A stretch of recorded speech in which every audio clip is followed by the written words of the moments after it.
Rundown, episode 82. This is going to be a listener type episode. You guys are going to take the reins for us a little bit today. On today's episode, so excited to get into that and your questions a bit later in the pod. But of course, got to welcome in the co-host of the show from FlamesNation.ca or Canucks Army, if that's your thing, Robert Munich. How we doing, Robert? Yeah, doing really good. Had a good weekend. The Stanley Cup final has been fantastic. Mm-hmm.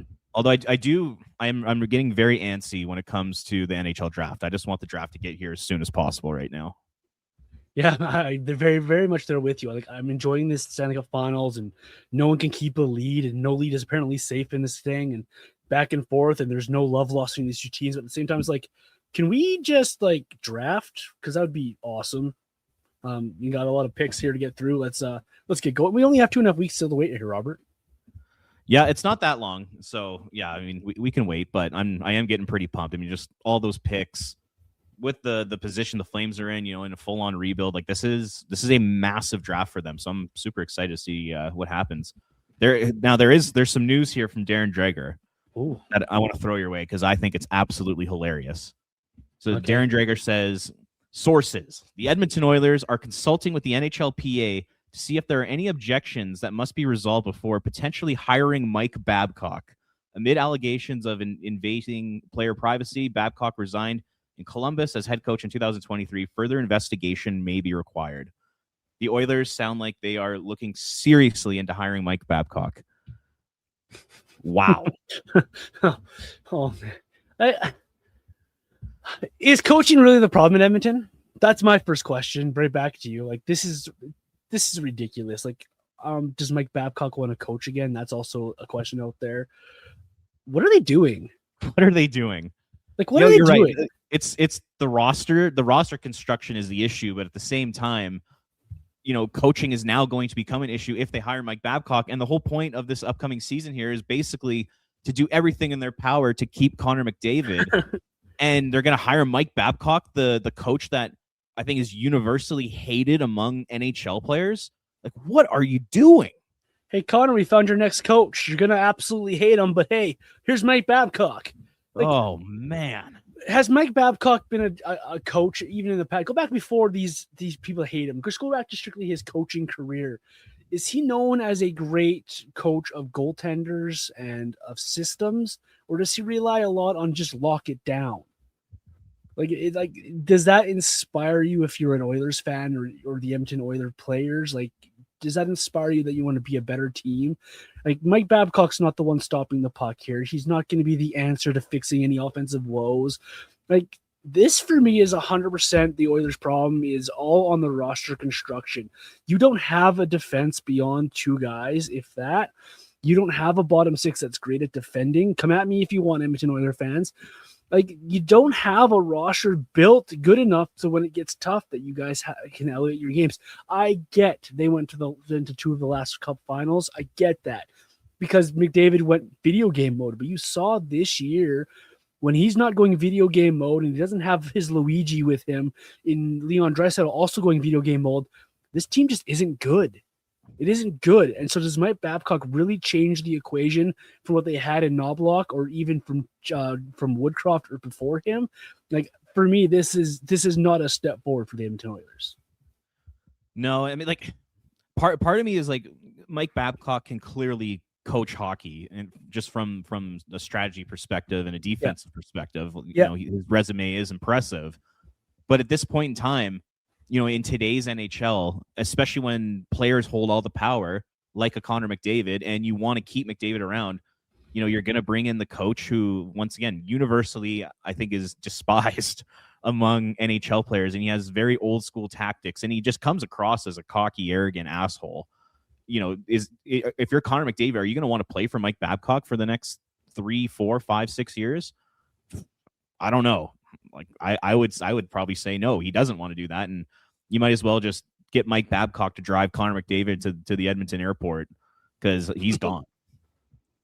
Like you hear the stories of Mike Babcock, and I'm not trying to dump on the guy because we all know the stories, but there's stories like he holds Mike Modano out of his final game, so he doesn't get this 1,500 games. He holds Mike Commodore out of games just to hold him out of game. Like he does things that the players don't agree with, and I know he can coach a good defensive system, but does that system work in today's National Hockey League? What do you see that type of play anymore? It doesn't seem to fit what the Oilers are built like as. You want to play a defensive structure, sure, when you have Nick Lidstrom and Nicholas Kronwall anchoring your back end and Brian Rafalski, you can do those kind of things. When you've got a Bouchard and whatever's left of Ekholm and whatever Emberson is for you, can you really play that same style in Edmonton? I don't know if it works there. It's an interesting name for the Oilers to be hunting after. But I love it. As a Flames fan, I love it. It's going to be a circus up there this year. I can't wait. So the Kings just hired Laviolette. Oilers might hire Babcock. All in division. Do either of those teams scare you more if those things happen? Well, to be honest, from a Flames perspective, I mean, it's kind of irrelevant. I mean, the Flames are going to be awful next year, so it doesn't even matter who's coaching those teams. Do you know who loves it? The Anaheim Ducks. Yes, Vegas Golden Knights love it. Calgary just could care less about what's going on. They're fighting for first overall next year. Oh, in the draft. Lord. Just want to clarify, in the draft, not the actual standings. Yes. Interesting. What a way to kick off the podcast, dumping on the Edmonton Oilers and an absolutely ridiculous request put out there for. It's not like there's any good coaches that are hanging out there that they could go and try to interview, eh? No, none come to mind like a Gerard Gallant or anything like that, do they? Nope, it's Mike Babcock or nothing. I guess so. I guess they can't get the other guy, so let's go to Mike Babcock. What a ridiculous thing. Anyways, all right, let's go back to the Flames here. Let's talk about something fun and worthwhile talking about. It is draft month. We are 2 and a bit weeks away from draft, depending when you're listening to this episode of the show. What does an ideal draft look like for you, Robert? Because for me, an ideal draft might look a little different than what the other fans are looking for the Flames to be doing here. We know about pick 6. We know about trying to move up. We know about 11 picks. But what's an ideal draft for the Flames? Is it picking 11 guys? Is it picking 2 or 3 guys higher than they're slotted to pick right now? If you were looking at this draft and you were to put a picture-perfect draft out there, Robert, what's it look like? So for me, this is the ideal draft, right? This is the ideal situation. Mm-hmm. Probably a little unlikely, but we'll throw it out into the universe regardless. So the first thing for me is I think the Flames should do everything in their power to trade up to pick 2, 3, or 4 if Ivar Stenberg is available in those spots. That's kind of the key stipulation for. But his size, Robert. He's so small, 5'11 and a half, 190 pounds. What's going to happen when he plays in the NHL? Oh my God! Even though he dominated against men at the World Championships and set almost records in the SHL this year as an 18-year-old. Don't tell people to look at how big Celebrini is. Then, okay. Ugh. So yeah, whenever Ivar Stenberg's available, and if you look at a lot of mock drafts and you listen to a lot of people who are reporting on the draft, it sounds like it's going to go McKenna, Reed, Malhotra, 1, 2, 3. So, if Stenberg's available at 4, if I'm Chicago, I'm taking him personally. But, there is a world where the Blackhawks say themselves, we desperately need help on defense because Lev Shunov doesn't look like a number 1. Sam Renzel doesn't look like a number 1. Korchinski has not worked there. So they do need help on defense. And there is a world where the Blackhawks could take a Keaton Verhoff or a Carson Karls at that spot. Or they'd want to take that player, which means they could trade back to number 6 and essentially be guaranteed to get one of those 2 players. So maybe there's an option for the Flames to move up to pick 4. And if I'm them, I'm once again doing literally almost everything in my power to move up to that spot. I'm not trading young core members on the team. I'm not trading the 27 or 28 first round pick, but some of the assets that I would be looking to move would be Vegas's pick in 26 and 27, their first round pick, all 4 second round picks this year, both third round picks this year, and then roster players like Zach Whitecloud, Morgan Frost, Oli Mata, Blake Coleman, Joel Farabee, Devin Cooley, Connor Zary, Adam Klapka, Martin Pospisil. All those kinds of players would be in the mix. And if it meant, hey, we'll trade you our pick number 6, Vegas's 2027 first rounder, and White Cloud and 2/3, or just honestly like any combination like that, I would be more than happy to move up and take Ivar Stenberg, because I truly believe Stenberg is going to be a difference maker in this league.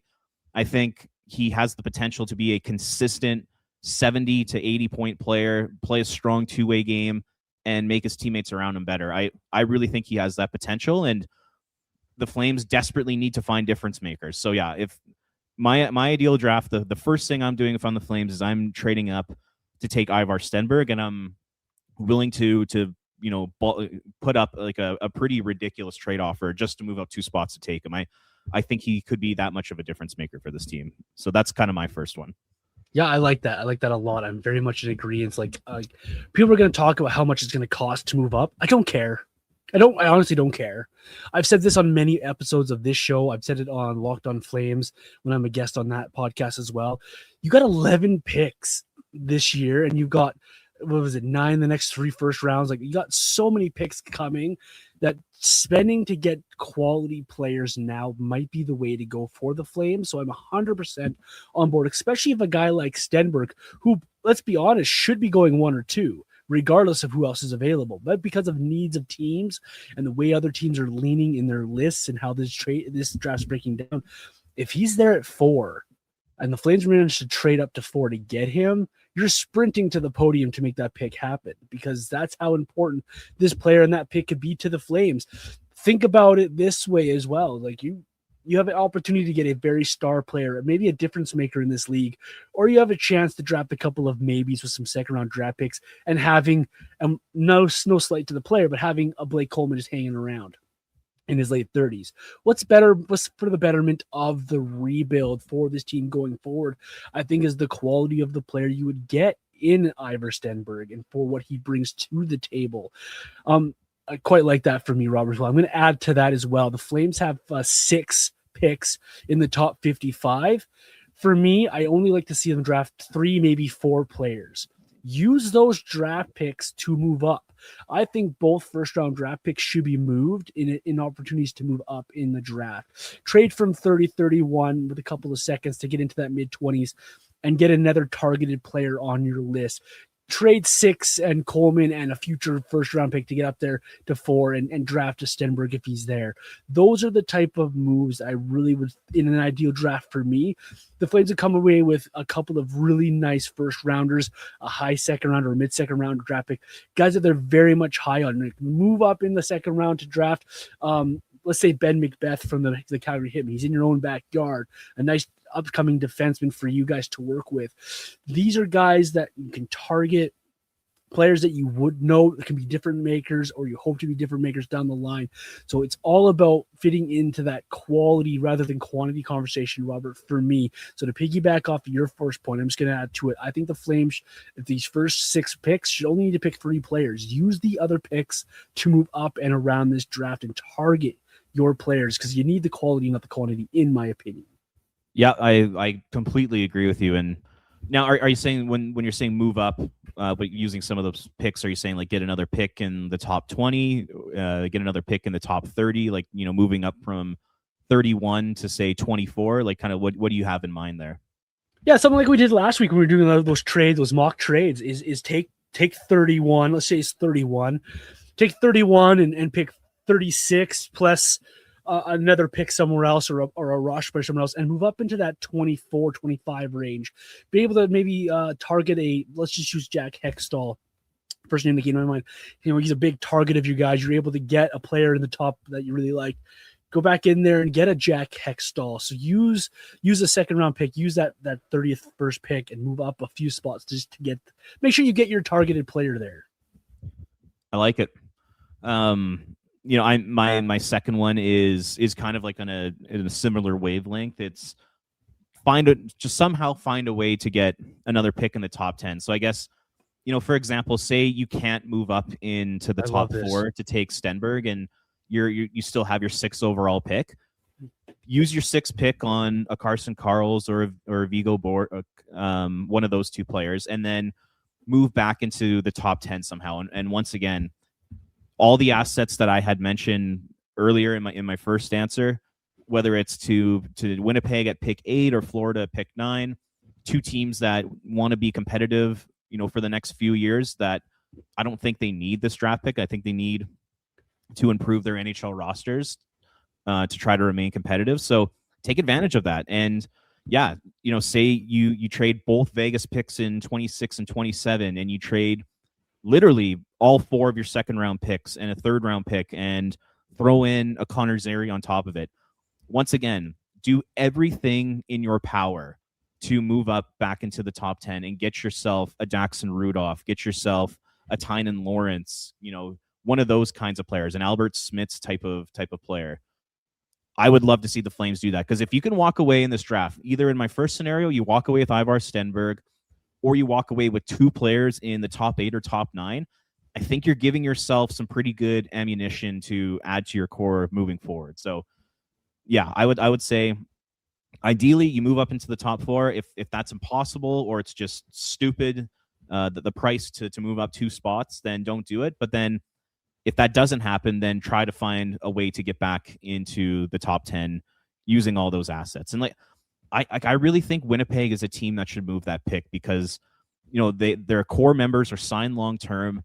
That's an organization that desperately wants to remain competitive and relevant in that market. And if it means the Flames throw in Zach Whitecloud, Morgan Frost, maybe even throw in another player like a Joel Farabee, and all of a sudden you add a top 4 defense into that group, you add 2 middle 6 forwards who are good players, and you throw in a pick or 2 in there, like that might be hard for Winnipeg to say no to. Mm-hmm. Same thing could be maybe said with the Panthers. Mm-hmm. If you look at their third pair right now, if you could add Zach Whitecloud to that right side, and all of a sudden that makes their defense even better than it already is. And maybe you send them a Farabee or a Coleman or something like that, or you send them a Cooley because they need help in net right now. Like, those are the things that I think Craig Conroy should be willing to do. I really believe that. And if you listen to Flames talk recently, Pat Steinberg has said a bunch of times that he's heard that Conroy is going to be aggressive in trying to trade up, which I think is really exciting. And kind of, everything that we've been talking about here, I really hope that he's going to do something similar to what we're discussing here.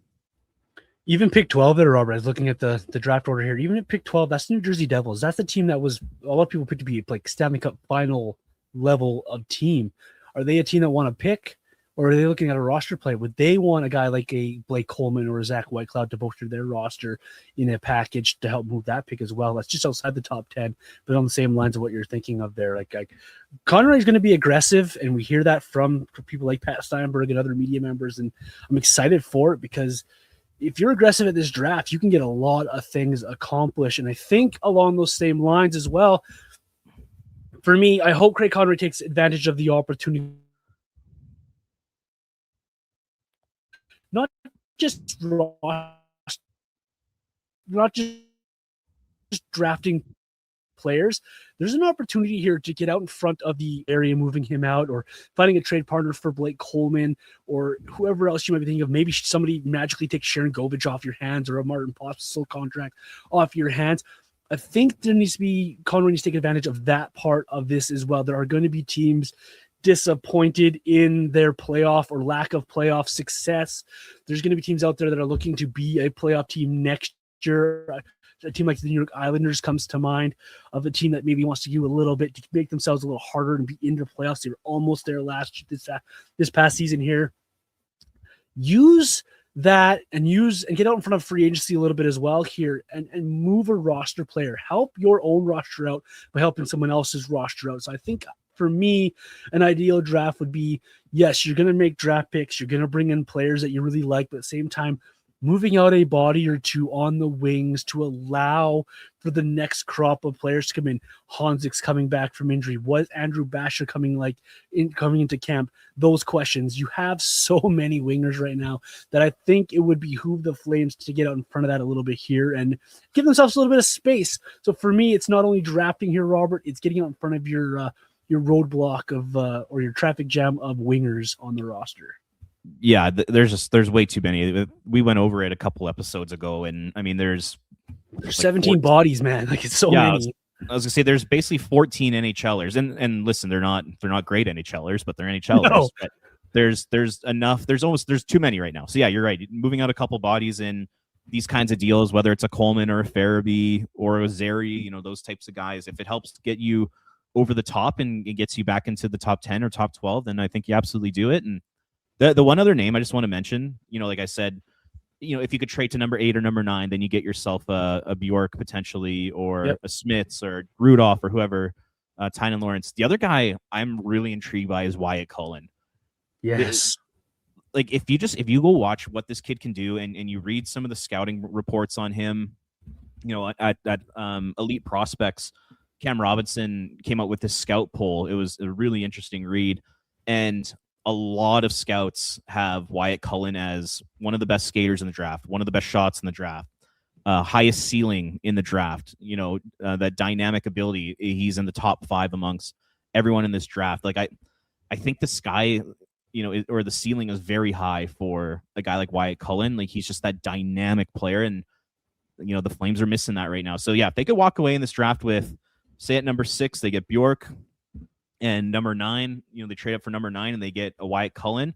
Like I think you'd be thrilled if you're a Flames fan if you could walk away with a couple of picks like that. Like I'd honestly, I'd be more happy if they could pick 2 guys in the top 10 instead of picking all 11 players in their draft and just using all their picks. Like it feels like we'll call it top 12 of this draft. There's potential for, all these guys to become difference makers. Obviously not all of them will, but there's the potential. And it feels like it kind of falls off a little bit after that. And you're going to find good players, but I just don't think you'll find the great difference making players. So yeah, I would try to prioritize everything in my power to pick as many times in the top 10, or pick a guy like Stenberg and pick high. I love that. I love that a lot. Wyatt Cullen is sneakily for me one of the best players in that top 15. I've seen him mocked as high as 8, and I've seen him mocked as low as 15. I'm like, if he's getting drafted at 15, someone's really missed the mark on this guy, because I'm with you on that. I think he's really, really good, and I think NHL wise, you can see how easily that'll translate. His game translates to the next level. Committed to Minnesota next year, if I read correctly here. It's Minnesota next year. That's a really good college program for him as well. So I like that pick from you, Robert. That's a really good one. So we got our hypotheticals here. We got our ideals, things that we've loved for the Flames to see. But what actually does this draft look like for the Flames? We know Conroy wants to be aggressive here, Robert. We've heard the rumors there. We know fans would love to be aggressive. In a perfect world, they're picking at number 2 and having their pick of the litter after. Potentially it's Gavin McKenna going to the Leafs here. What does a realistic draft, though, look like for the Flames? Are we just going to see 11 draft picks? A realistic draft to me is a boring draft where nothing interesting happens. And I mean, this is what happens in the NHL. We talk so much about who's on the block. Are there going to be trades in the top 10? Are there going to be blockbusters? This guy's on the block. This guy's on the block. And then literally nothing happens. That's just the way the NHL works. I mean, I don't know why, but these NHL GMs, they're so afraid to take risks, and they're so afraid to make mistakes that, they end up like, look at Brad Treliving. All you hear is, oh, like Brad's in on this guy and Brad's in on that guy, and he's the most active general manager in the league. He does nothing. He does absolutely nothing. And a lot of other general managers are the exact same way. I believe Conroy is going to try to do everything he can to be aggressive and to move up, and I'm really excited to hear that. But I also know that these other NHL general managers are, like, I'm not going to call them cowards, but like they're scared to take chances, and they're so conservative. And I think that's going to start to change when you have kind of non-traditional guys taking on GM jobs, like, like a Chris McFarland in Nashville, John Chaika in Toronto, and, Sonny Meta. I think those guys will be more willing to take chances than just your former hockey player. But anyway, realistic draft. So I'll just say the Flames, they end up keeping their 6th overall pick, and they select Keaton Verhoff, which I would be pretty happy with, but it's not like the sexiest name out there. And then I think they'll keep all their other picks, and they'll end up using a lot of them. And, maybe they'll trade a 3rd and a 4th to move up into the very beginning of the 3rd round, or kind of in the middle of the 2nd round or something like that. They'll use maybe a couple picks to trade up in spots, but it's not going to be anything consequential. It's not going to be anything earth shattering. So yeah, I say they'll select Keaton Verhoff number 6. They'll miss out on like fun guys like the Rucks, and they'll just end up kind of picking your kind of run of the mill prospects, and they'll move on with their day. That's kind of what a realistic draft looks like for me. It's boring, but that's just kind of how I see it, like realistically playing out. Okay, Robert, time to be a wet blanket. Ready? What is the likelihood, and this is going to irk some people, I know for sure. You're not doing it with pick 6, but what are the chances the Flames take pick 31 and trade back? With the amount of second and third round picks they already have, I don't know if I see that happening. But if Conroy has the mentality of, we need to add as many bodies as possible, and we like guys ranked, on our list 20 through 40, and there's a bunch available, then I guess sure, go ahead. But I don't know, with all those second and third round picks, I don't know if Conroy would be into that. Thank God he's not Brad Treliving, because that's the Brad Treliving move right there. I had to ask it. I don't think it's going to happen, but I had to put it in the ether there as part of the conversation. I'm with you, though. And I like how you worded it at the very beginning of your answer there. A realistic draft is a boring draft. It's the Flames pick 11 players, maybe 10 with one small move up in that 4th round, 3rd round, like you mentioned there. They pick who's ever left of that top 6, Carrolls or Verhoff, whoever it might be. Fans are going to be happy with that player. They're gonna settle for some guy that maybe we've never heard of at 31, just some random player. And then they're going to draft 4 guys in the 2nd round that they're hoping turn into something eventually down the line. And we're going to get a few more Etienne Morans in the organization, maybe a couple of Andrew Basha type players in the organization, and a hope and a prayer of like a guy like Luke Misa turning into something type of players, which are great players. They're great guys. They're good prospects to have in your system, your organization. You need bodies in your organization. But for me, it would be a disappointing draft to have this type of realistic draft for the Flames. I know it's fun to talk about trading up and having this trade and that trade move, and maybe getting Stenberg at number 4 or number 2 and those type of things. I think what we're going to see from the Flames, though, is somewhere in the middle between the hypotheticals and the ideal that you and I put out there and the realistic boring draft. I think Craig Conroy will be aggressive enough that he'll convince a general manager or 2 to be a dance partner with him and allow him to make, say, a move up from 31, to maybe move a 2nd rounder up as well to help him facilitate that type of trade, those type of things. So that's my hope, is that we get somewhere in the middle of these 2 ideologies here, Robert. Yeah, and that's totally fair. And like this conversation, like it's very realistic for that scenario to play out. I mean, so now let me ask you this. Yes. At 6 overall, is there a guy in that range who you would be disappointed in the Flames taking? Yes, if they take Smits. Me too.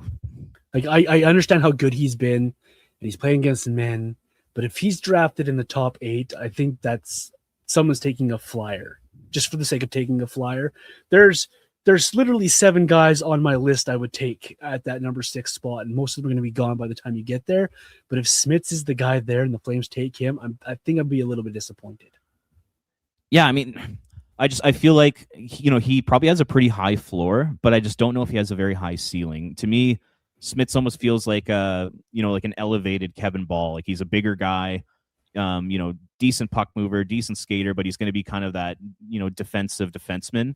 At the NHL level, which could end up being a very valuable player. I mean, you need your 6'3" kind of shutdown defenseman. You definitely need those guys. And it was interesting. I forget who it was. It was somebody who's been covering the draft combine last week, and they asked him, out of everything that you heard from the draft combine, was there a player who you heard did not interview well? And the one guy he'd mentioned was Smits, and I guess Smits he's like pretty arrogant. He's a pretty cocky kid, and that's also kind of another red flag. Like, I'd almost rather see the Flames take someone with a higher offensive ceiling while also being able to play defense, whether that's Carl's, Verhoff, Daxon Rudolph. If they're going to go defense, I'd rather see them go in that direction. To be totally honest, yeah, I'm with you. If they took Smits, I would trust Conroy that he knows what he's doing, but at the same time, that would be kind of the one guy I'd be like, that's a little disappointing at 6 overall.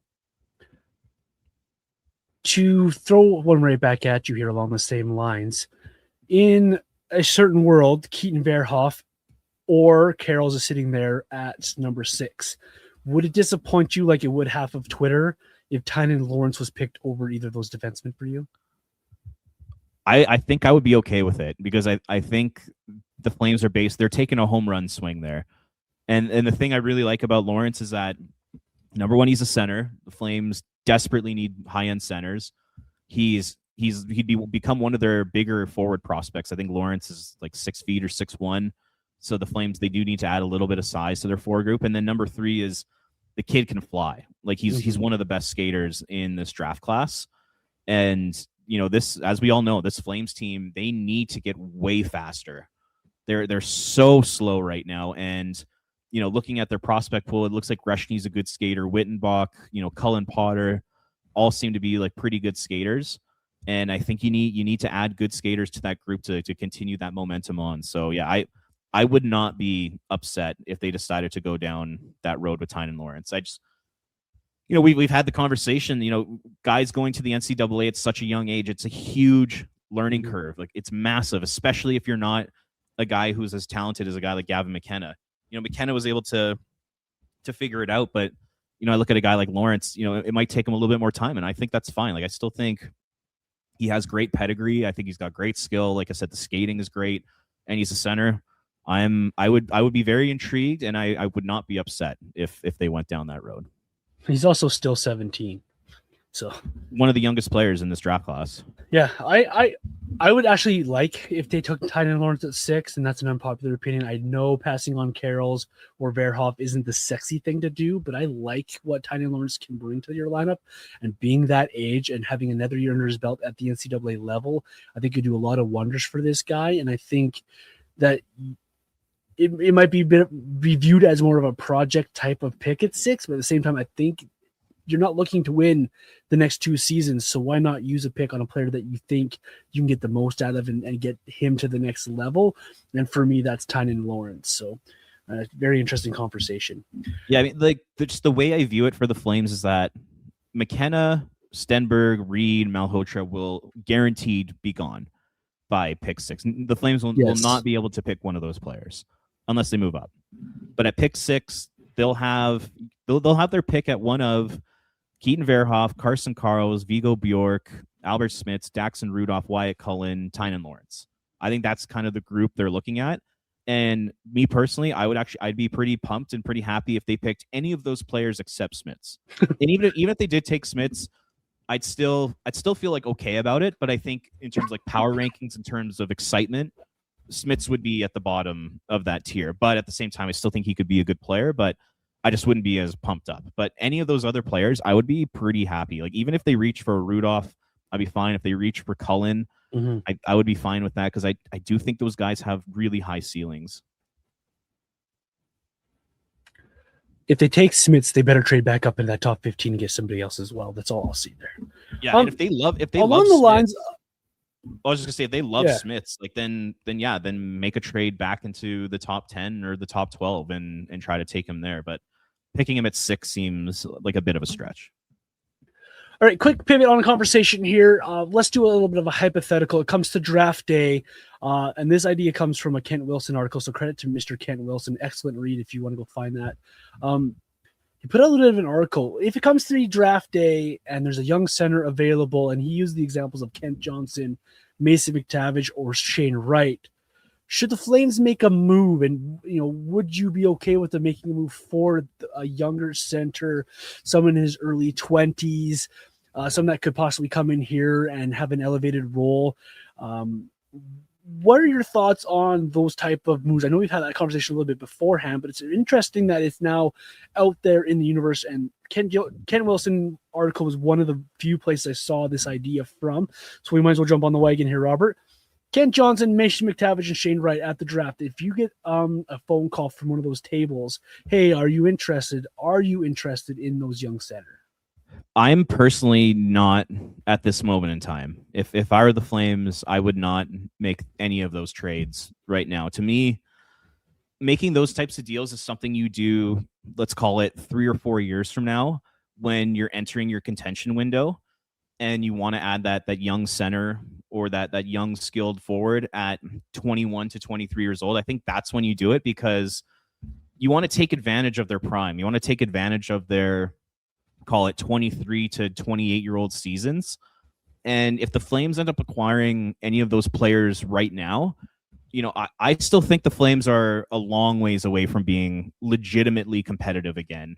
I still think they're 3 or 4 years away. So, if you bring in a Shane Wright or you bring in a Mason MacTavish, you're kind of wasting the prime of their career on a team that's going to be out of the playoffs. And I would rather see them use like the draft pick capital when they're ready to get out of the rebuild mode, kind of like where San Jose is right now, or kind of like where Montreal is. When you're ready to get out of that rebuild mode, that's when you use the picks, and that's when you use the prospects to bring in the young NHL player who's available. Because I just, say you bring in MacTavish, what is he, 23 years old? Yep. By the time you're actually good again, he's probably going to be 27, and he might have a year or two left on his contract, and then all of a sudden you're going to have to pay him a ton of money, well into his 30s when you enter your contention window. Like, is that what you want to be doing, or would you rather wait 3 or 4 years and find the Mason MacTavish of 3 or 4 years from now, take advantage of their prime years, and then when the time comes to sign them, it's like, okay, well, we got the best out of them, and now we could trade them, or we can to decide to keep them. Like, that's kind of how I view it. So yeah, if it were up to me, I would not be interested in any of those guys right now. I tend to agree with you, but I'm going to play a little bit of devil's advocate on this just to have a bit of a conversation on it. If the Flames go out here on draft day and they move a Morgan Frost off this roster, or a Ryan Strome, let's say use a couple examples of a couple centers here, and they move them off the roster, and then come free agency day that week or something, they circle back around, they trade for a Mason MacTavish as a replacement for one of those two guys, that's how I'm okay with this type of a move. You're bringing in a body. He's a little bit younger than Morgan Frost, a guy who's maybe similar skilled to Morgan Frost. Can you get a little bit more out of him? He's closer to the age group of a lot of your players as well. So that, for me, is where it makes sense for the Flames to go after these guys. If it's kind of replacing something that you've traded off your roster that you don't have in the organization. You trade a center now, there's no one coming for the end of the season at the earliest in a Cole Reshny type of player. So can you bring in a guy to replace a Morgan Frost type of situation? That's where I think I'd be okay with it. But overall, a lot of what you said there, Robert, I'm absolutely on board with. They're just the contending window versus the ages of these players. They don't quite match up for me either, but just a little devil advocate there for you. Yeah. And like, depending on how you look at next season, trading a guy like Morgan Frost, not replacing him, might be the best thing. Yeah, true. It might get them even closer to 32nd in the NHL standings, which I would love to see them finish there, because they can guarantee you a top 3 pick. But then if you're someone who, say you're a season ticket holder who wants to see more winning, or you're in the management team and you're one of those guys that we've seen on the chase who are like, we got to get better next year. They're probably thinking to themselves, we need a Mason MacTavish or Kent Johnson. But if on the Flames, just be patient. I think this year, we talked about this about a month ago. I think the worst is behind us when it comes to the rebuild. I think the last 2 to 3 years here in Calgary have been absolutely miserable. I think it's been terrible hockey. They've been in the mushy middle. They had no star players. They were old. They had guys who wanted out. Like, I think the last 3 years have been awful here in Calgary. And I think that now it's only going to go up from here. And heading into next year, as a Flames fan, you're going to get to watch a bunch of young players. You're going to get to see the future. You're going to get to see, those guys play higher in the lineup. And then ultimately, it's going to lead to, hopefully, a pick in the top 3 at next year's draft. And, depending on what they do at this year's draft, adding 3 or 4 potential core members of your team over the next couple drafts here, all of a sudden the Flames have like a really exciting, young, fun core to move into Scotia Place with. And, I think that's really exciting. I would way rather see them be patient and prioritize young players than going out and making those kinds of trades. I think like I said, I think the Flames, the rebuild, the worst is behind us. And I think it's only going to get better from here. And I'm really looking forward to that. And I hope Craig Conroy and Maloney and ownership all feel the same way. I hope they're all willing to be patient, and I hope they're all kind of willing almost to treat this year as a bit of a sacrifice just for the greater good of the organization moving forward. Yeah, those kind of trades, to trade for guys like MacTavish and those guys, while still having Morgan Frost on the roster type of deal, those feel like trying to rush the rebuild, and that's really what you want to fight against. So, good conversation, Robert. Really good questions out there. Speaking of questions, I'm going to turn that over to you because you asked on Twitter for some listener questions, and we got some good ones out there. So, Robert, take it away. What do we got for questions? Yeah, I mean, first of all, thank you to everyone who responded and asked a question. That's awesome, and we really appreciate it. So yeah, we'll start up with Isaac Amelia. They say, since the second first-round pick that the Flames have is going to be 30th or 31st, how realistic is it that they will trade that up? And should the Flames try to get both Ruck twins with the chemistry that they've built? So I mean, I'll throw it to you. Where are you at on trading up from pick 30 or pick 31, and where are you at on the Rucks? I think that pick is the most likely of the Flames picks to be traded up with. I think it's more likely we see 31 or 30 moved up in an aggressive manner. That's why I'm so high on it when I do like my mock trades and stuff like that. So I think it's a very high chance that one gets moved. It's in a good spot too, right at the end of that first round, a good spot to move up and snag a late first guy. I'm all for the Rucks. It's going to take a lot of maneuvering and dancing and finding some willing trade partners maybe to get it done with. But if you can move up from 31 to that 25-ish spot where Liam is kind of mocked at, and then find a way to maybe get back in the end of the first round at 31 to get his brother Marcus, I think it's likely you can do that type of thing. I wonder the trade package you'd have to get together, though, because other teams are going to know you're doing that once you draft the first Ruck brother and how they want to play together, and they've made it known that they want to be together. So I think it's going to take a lot of gymnastics on the trade floor. Be fun to watch that happen, but I'm all for it if the Flames can find a way to do it. Yeah, in terms of the Vegas pick, realistically, we talked about the realistic draft scenario. If there is a realistic trade up scenario, it's definitely that. It's definitely pick 31, pick 35, and then Utah or Ottawa's pick to move up to 24 or something like that. I think it is very realistic. The Flames could move up into that kind of range. And then when it comes to the Rucks, I mean, it's interesting because you take a look at some prospect experts' lists. I mean, Ruck is as high as 10 or 11 on some guys' lists, and Liam, that is. And then there are other lists where he's kind of early 30s. So when it comes to the Rucks, it really just depends on how the NHL and how all these front offices see these two kids panning out. If they just think they're going to be maxing out as third line players in the NHL, I could see actually Liam being available at 30 or 31, and then Marcus being available at pick 35. What a dream that'd be. Yeah, and you wouldn't even have to do any sort of movement, but it all depends on how these teams view them. Like, there's a world the Flames could get both those guys, and there's a world where they get picked quite a bit sooner than where the Flames are picking. So that's going to be one of the most interesting storylines to watch in the whole draft. So definitely. Let me jump back in there. Yeah.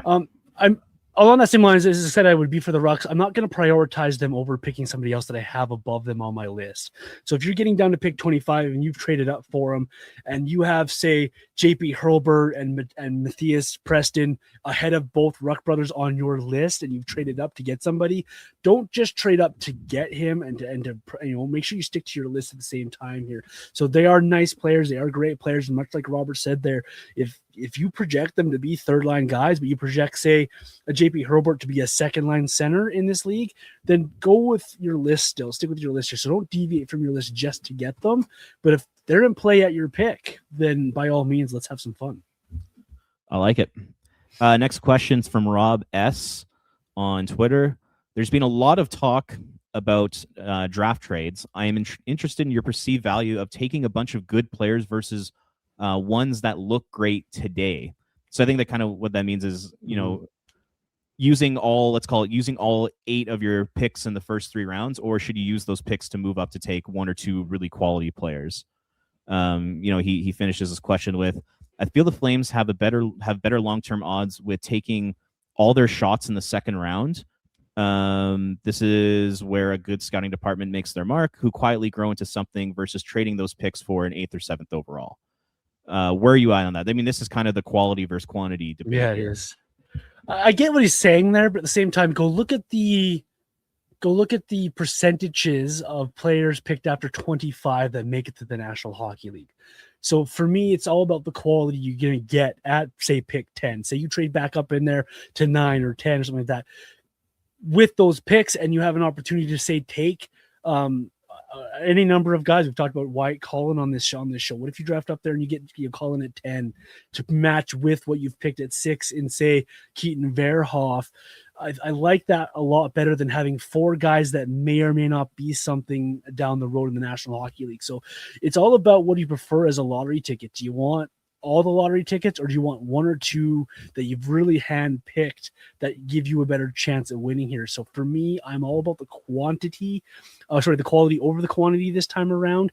You have 11 of these picks this year. So for me, I'm still in favor of trading up and making sure you have the quality in here. As much fun as it would be to see 6 guys picked in the top 2 rounds, top 55 picks, then it also becomes a numbers game with the contracts, stuff like that down the road here. But I'm still very much on team quality.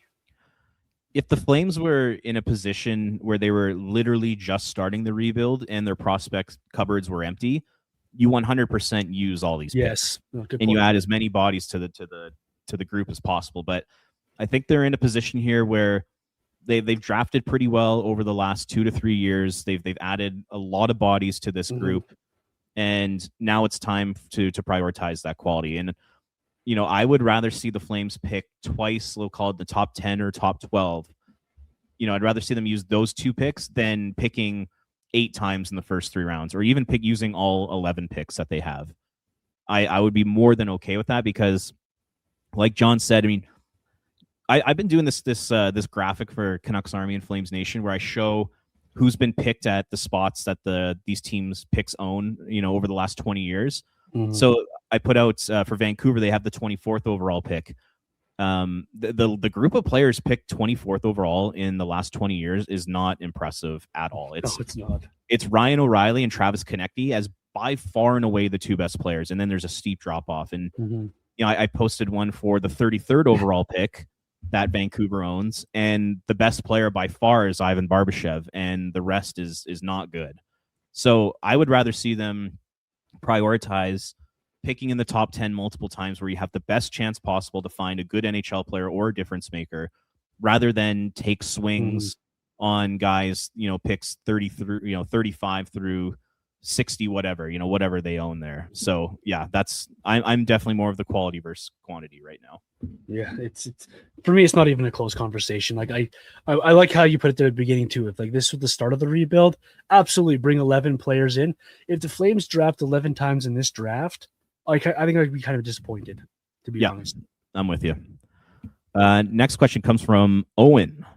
Will the Flames trade for Brendan Gallagher or similar salary dump players? They should, if it comes with an asset. If you can get Brendan Gallagher out of Montreal and they give you, I don't know, a 3rd or a 4th to take his whole salary with you next year's draft, it's all about accumulating the assets, right, to help you build your roster down the road. 1 year left, $6.5 million. The Flames have the cap room, so if a deal like that comes on the table and you're getting a nice asset and not giving up much, if anything, I'm all for it. Yeah, I think in order for the Flames to do something like that, I think they do need to trade multiple forwards off the current roster before you do a move like that. Yeah, true. So, say, for example, at the draft, they end up using, call it Morgan Frost and Blake Coleman in deals. And, all of a sudden there's a significant void in that kind of veteran leadership kind of culture role within the team. Then I think you definitely look to bring in a guy like Brendan Gallagher, who only has 1 year left on his deal, and put him in a leadership role. And then come the trade deadline, maybe you can move him out for, at half of his salary for a 3rd or a 4th round pick or something like that. Or you just keep him in the dressing room, because if you're only getting a 4th round pick, then it's just like, okay, why even trade him? So yeah, if they end up moving out a couple forwards, between we'll call it now, in the second or third day of free agency, and Gallagher's still available for trade, then yeah, absolutely go and do something like that. But if they don't move any forwards out, then I just don't think it makes sense to add yet another body to this team, because like we mentioned earlier, there's too many forwards and too many wingers in particular right now. Yeah, fair enough. Next question from Herbert T. Roach. With some pundits suggesting the Flames will take a big D-man like Gustafsson with the second first-rounder, it got me wondering how Maceo Phillips' D+1 season went. I know offense isn't his thing, but what are people saying about his defensive game this past season? So I believe he was at the U.S. development program this past year, and from everything I read and just kind of listened to, it sounds like, Maceo Phillips is the kind of player who he was picked. It almost feels like a bit of a Hunter Smith, Keegan Kanzig kind of pick, where you're picking a guy who's absolutely massive and who's a really good athlete. Sorry, he played in the USHL this year with the Green Bay Gamblers. 11 points in 44 games. So yeah, I think he's one of those guys. If he ever makes it to the NHL, I think he's going to be, strictly a defensive defenseman, kind of a third pair guy who can lay some people out. He can take advantage of his size and his athleticism, but he'll never be that offensive defenseman. He'll never be a solid puck mover. He'll never play on a power play. This prospect feels like a guy who maxes out as a third pairing defenseman. And that's kind of how I see it right now. How about you? This for me is the definition of taking a flyer on a guy in the third round. This is what a third round draft pick looks like. A guy that may or may not develop into something. And he is what he is. He's a stay-at-home defenseman. He's never produced. Like, you look at his numbers and he's never produced. That's just not his game. And he's counted on for one thing and one thing only, and that's to shut down other teams' players. And so it's the definition for me of a flyer. I don't know if he becomes an NHLer at the end of the day, but that's what you do in rounds 3 through 8. You take flyers on guys that you think you can get something out of, and some of them work and some of them don't. Johnny Gaudreau was a smash hit in round 4, and TJ Brody was a smash hit in round 4. Maceo Phillips just doesn't look like that for me, but it is what it is. That's what you do with third round picks. So I'm not really shaken up over it, to be honest. Yeah, there's going to need to be some serious development from an offensive perspective if he's ever going to want to play in the NHL. He obviously has the size. Just looking here on his elite prospects page, 6'6", 234 pounds at 19 years old. I saw him at the Calgary Stampeders game last year when all the prospects went and watched, and he is built like a truck. Like, so the physicality and probably the defensive side of the game, I don't think will be an issue. It'll just be, can you skate and can you move the puck at an NHL level? And that remains to be seen. So, like you said, they took a swing. We'll see if it works. If it works, great. If it doesn't, it doesn't. That's just how the NHL draft works. Some guys are just career AHLers, ECHLers, and that for me is what Maceo Phillips might turn into here. So. Yeah. Next question from Big Daddy. Love it. Love that name. What do you think it would take for the Flames to leave the draft with both Karls and Bjork? And would you pull the trigger? It would take a lot of trading, take aggressive trading, aggressive moving.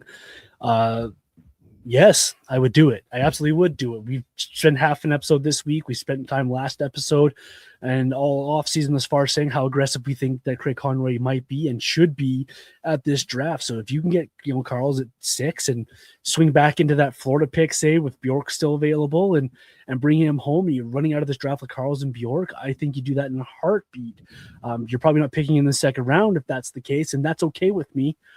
Because you're going to get 2 quality players that you think can be high quality NHLers. So I'm absolutely on board for that. That's a great question from Big Daddy. Me too. I'm in the same boat. I would target the Winnipeg or the Florida picks if Bjork is even available by then. I could see Seattle picking Bjork at 7, and I could also see them taking Karls at 7. Like, I don't know if you're going to be able to get both players, but say Bjork is available at 8. You've already picked Karls at 6. I would Winnipeg, and I would throw, like a trade package at them, something along the lines of like a Morgan Frost, Joel Farabee, and maybe throw Zach Whitecloud in the mix along with maybe a 2027 Vegas first round pick, something like that. Because Morgan Frost has 1 year left on his deal. Joel Farabee has 2 years left on his deal. Zach Whitecloud has 2 years left on their deal. I don't know if those guys are going to be long-term members of the Flames. So if you could trade them to a team that struggled last season because of depth, the Winnipeg Jets issue was not Scheifele, Connor, Morrissey, Hellebuck. Their problem was they couldn't get anything from the rest of their lineup. So if you give them 2 middle six forwards and a top 4 defenseman, along with a 2027 first round pick that they could use at the trade deadline to bring in yet another player, that might be something a desperate Winnipeg Jets team could be interested in. And, I might be out to lunch just because of the contract situations. Who knows if any of those guys would be willing to re-sign in Winnipeg. Zach Whitecloud might be able to, because I think that he is from Manitoba, so it might be a bit of a homecoming, which could be cool for him, but not so sure if a guy like Frost or Farabee would re-sign there. But that's even like maybe take out Frost, you put in Zeri, or you take out Farabee and you put in Zeri. That's the kind of deal I would be willing to make. I would be willing to throw a lot at the Winnipeg Jets to get that 8th pick and walk away with those 2 players. You can say similar about the Florida Panthers. Like, this is the team that's trying to win a third Stanley Cup in 4 years, right? So it's do they really want to pick a centerman for down the line, or do they want a body now? Could they use a Blake Coleman and somebody else to move up into that and to be able to secure that pick? So I think that's also a likely trade scenario. I think Winnipeg and Florida are going to be 2 teams to watch at this draft. Those 2 are the most intriguing to me in that top 10 to move. So it definitely would do it if it's on the table for sure. Next question from Sunnyside Alts. Would you trade up to number 4 for Ivar Stenberg if he's there? Yes. 100%. Yeah, we talked about earlier in the episode. If I'm Conroy, I'm willing to part with a ton to move up to get that 4th overall pick to take Ivar Stenberg, because once again, it's just so incredibly difficult to find meaningful difference makers in the NHL these days, especially in a 32-team league, especially when you're a small Canadian market. That's not the most desirable place in the world. And I do think that reputation is getting better with the new arena coming and the way Craig Conroy runs his team, and Ryan Huska as the head coach. I think the reputation in Calgary is starting to change a bit, but Calgary will never be Nashville. Calgary will never be Florida, Tampa, Dallas, all these different places. So do everything you can to move up and try to find a legit future star player in this league in Ivar Stenberg. Yeah, he's for me by and far away the second best player, if not the best player in this draft, ranking wise. Like McKenna, Stenberg, you can have him 1-2 either way, however you like it. Those are the 2 best players in this draft. So they have an opportunity to get those kind of guys, because other teams are trying to find a niche role like a Chase Reed in San Jose or Maholtra in Vancouver type of players.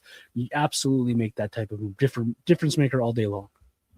Next question's from Jason. So it's a 2-parter. So he says, if the Flames want to trade Coleman at the draft with retention, can they include the Markstrom contract as part of the trade, i.e. Weber Price traded?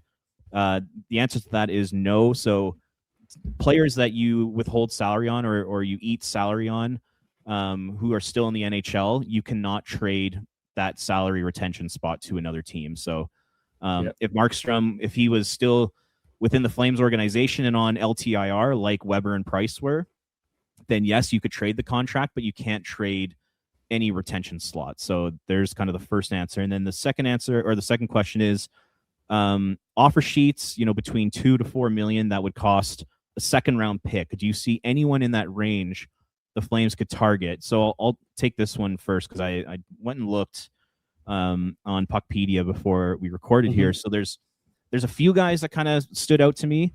Number 1, if the Flames were ever to do an offer sheet, that's the offer sheet I would seriously look at, because you absolutely do not want to put your 2027 first round pick in any sort of deal.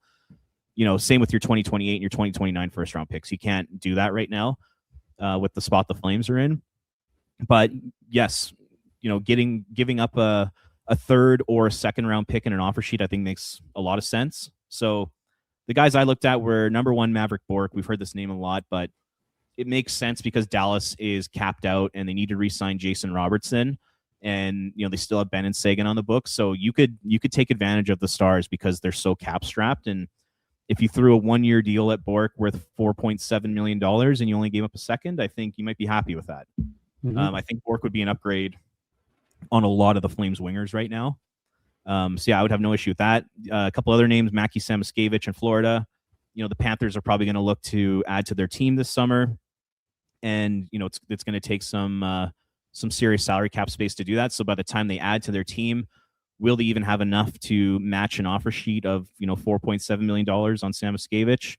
That's another option. And then a couple other guys, these are kind of reaches, but if you really like a guy like Jack Drury, maybe as like a third line option long term, maybe you could target him. Or another guy I've always liked, Paul Cotter from the New Jersey Devils. I think he's a rock solid bottom six forward with a ton of speed and physicality and a pretty good set of hands. So if you want to go after him and the Devils are looking to make moves and they're cap strapped, then maybe that's another option too. So yeah, there's 4 that I picked out: Maverick Bork, Mackie Samoskevich, Jack Drury, or Paul Cotter. I mean, how do you feel about some of those names?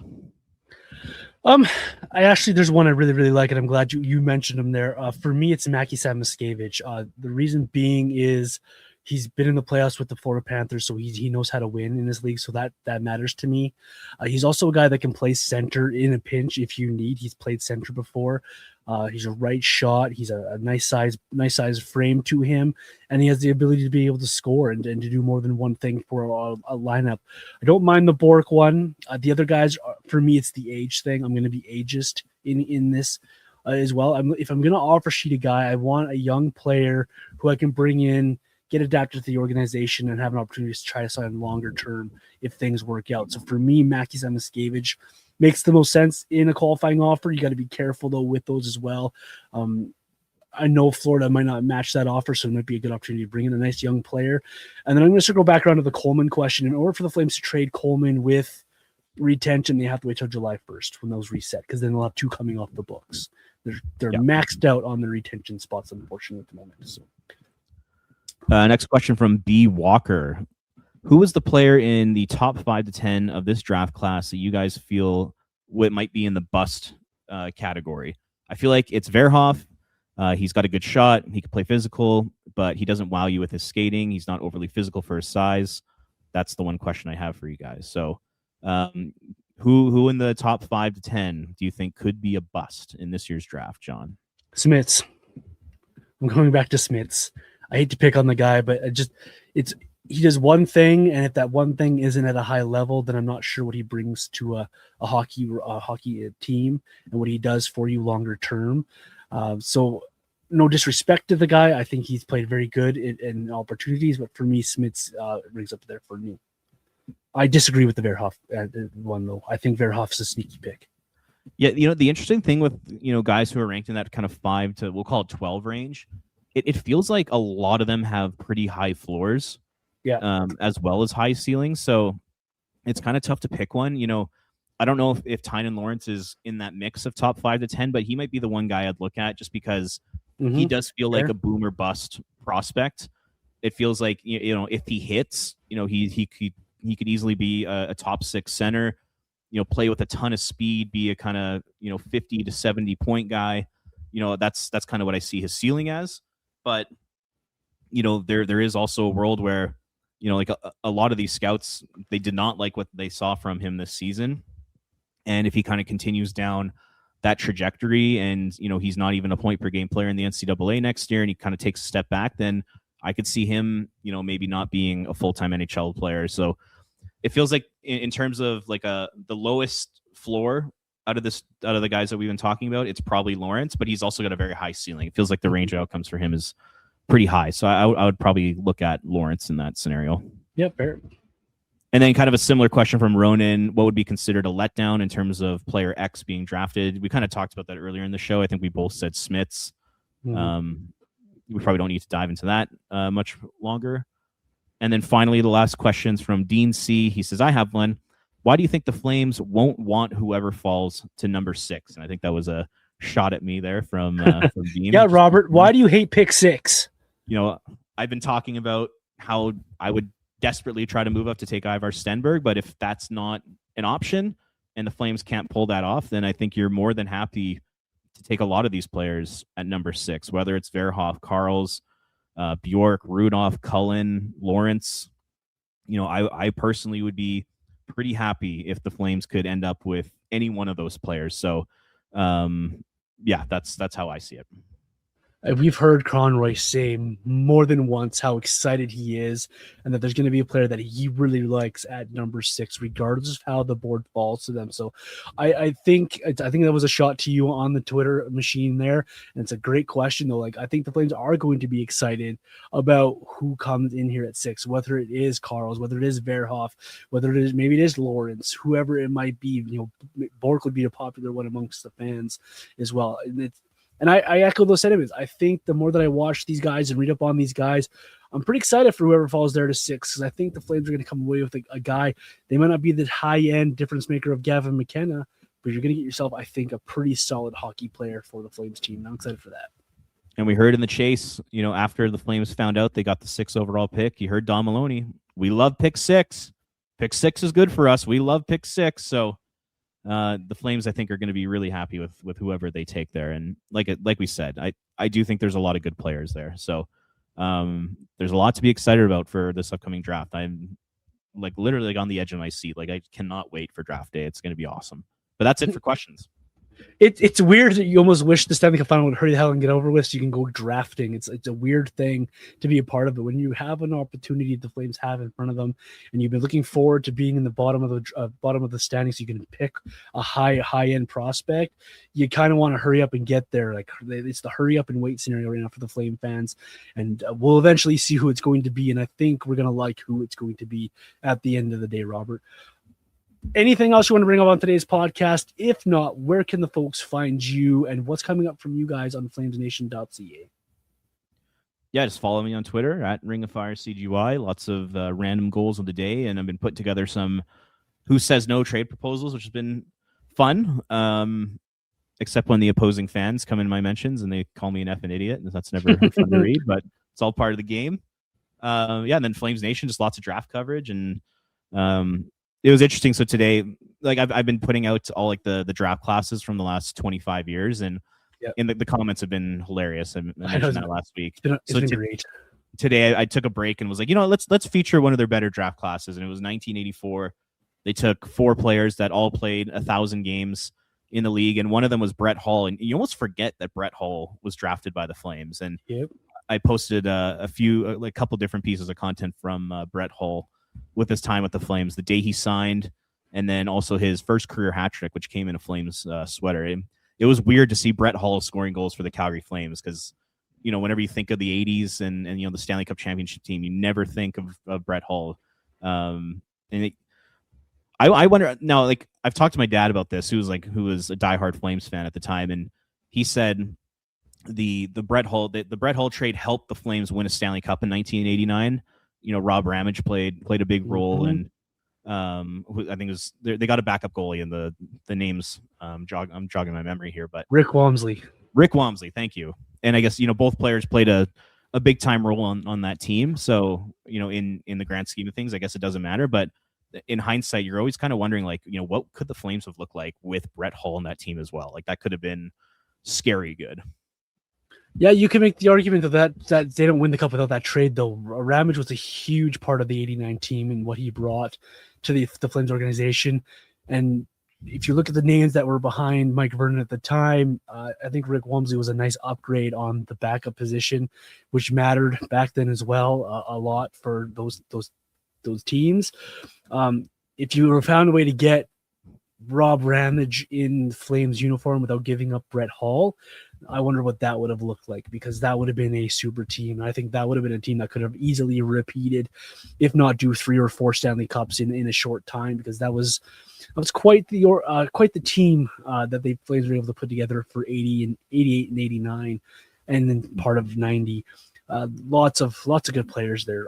I've quite enjoyed reading the comments on the Flames Nation draft post, people are about ready to jump off the CN Tower, the Calgary Tower, because there are some god awful trade. Don't you ever post the 2001 draft ever again, please. Oh, that's bad. And just quickly going to the Brett Hull conversation, like obviously, so the Flames win the Cup in '89, and then they still had really good teams from '89, we'll call it, to '92.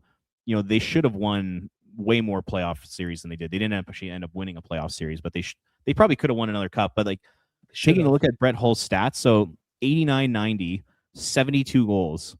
90-91, 86 goals. 91-92, 70 goals. 92-93, 54 goals.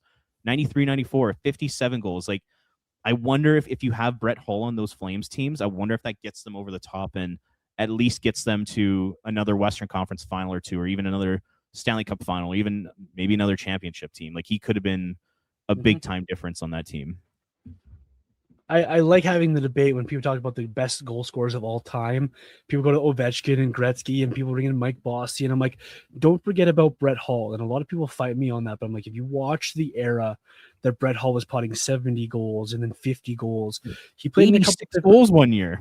Like it's massively insane, and he did it in a couple of different eras as well. And he was very good in St. Louis. He was very good in Dallas and Detroit, winning Stanley Cups. Like he had a really good shot. His patented one-timer down to one knee that would go top shelf almost every single time. Like, he did the Ovechkin thing on the power play before Ovechkin did, and he was just as good at it. And people they knock him because not a lot of people watched the St. Louis Blues back then, because that team was only okay for a lot of those years. And I don't think he gets enough love when you talk about greatest goal scorer of all time. He's not number one or two, but he's definitely in that conversation for top 5 best goal scorer of all time, in my opinion, and one of the best I've ever watched. And he was a joy to watch, even though we only saw him for small time in Calgary, but he was a lot of fun to watch. And he scored that cup-winning goal against Rhett Warner and against Buffalo, and the in the crease thing. And really good series that was as well. So I like Brett Hull. It's a shame it never worked in Calgary for him. Yeah. The show is Red Mile Rundown wherever you get your podcasts. We appreciate you for making us part of your podcast rotation. And I have yet to tell Robert this because I forgot to text him earlier today. Last week's episode, we did all that mocking Robert. We met the goal. You wanted it to be the most listened to episode we've ever done. It hit just shy of going over 200 for us, which is a good number. 189. So that is our best of all time by about 6 listen downloads. So we appreciate those who have taken the time to make us part of your podcast rotation, and for those listens last week. And hopefully you enjoyed this episode as much or more than you did that one. And we appreciate you as well for doing that and for your questions on today's episode. We will see you next week on the podcast. Enjoy the Stanley Cup Finals. We might have a winner, Robert, next time we talk to the listeners here. So enjoy it, and we'll see you guys next week. Have a great week.